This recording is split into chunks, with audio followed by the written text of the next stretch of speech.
বাংলাদেশের নির্মাতা আদনান আল রাজীব পরিচালিত স্বল্পদৈর্ঘ্য চলচ্চিত্র আলী ফ্রান্সে পেল বিশেষ স্বীকৃতি। বিশ্বের অন্যতম সেরা চলচ্চিত্র আসর কান ফিল্ম ফেস্টিভ্যালের ৭৮তম আয়োজনে স্বল্পদৈর্ঘ্য চলচ্চিত্র ক্যাটাগরিতে এটি পেয়েছে স্পেশাল মেনশন। ২৪শে মে উৎসবের সমাপনী দিনে এই ঘোষণা করা হয়। বৃহস্পতিবার ২২শে মে উৎসবের স্বল্পদৈর্ঘ্য চলচ্চিত্র বিভাগে দেখানো হয় সিনেমাটি। এই ঈদে জামা জুতো অ্যাক্সেসরিজের ডিসকাউন্ট।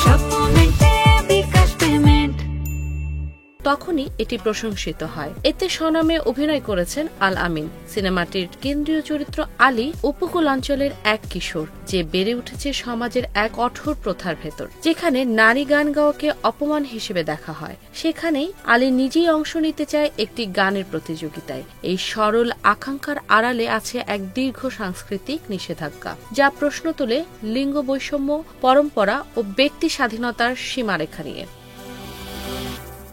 ছবির মূল কারিগর নির্মাতা আদনান আল রাজীব ১.৫ যুগ ধরে টিভি বিজ্ঞাপন ও বিভিন্ন নির্মাণে কাজ করছেন। ১৫ মিনিটের সিনেমা আলী ছবির শুটিং প্রসঙ্গে আদনান জানান, গত বছরের ডিসেম্বরে সিলেটের বিভিন্ন লোকেশনে শুটিং করেছেন তারা। টানা ৫ দিন কাজ করে শুটিং শেষ করেন।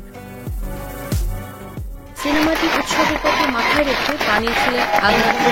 তবে তার যে কান উৎসব হবে ভাবেননি তিনি। কানে মনোনয়নের পর আদনান বলেছিলেন, আমরা তো আসলে কখনো কান উৎসবের কথা ভাবিইনি। এটা তো স্বপ্নের মতো ব্যাপার। আমাদের লক্ষ্য ছিল একটা ফিল্ম বানাবো। এরপর একটা অভিনব ভাবনা মাথায় আসে। তখন আমার কাছে মনে হয়েছিল এই ভাবনা নিয়েই কাজ করি।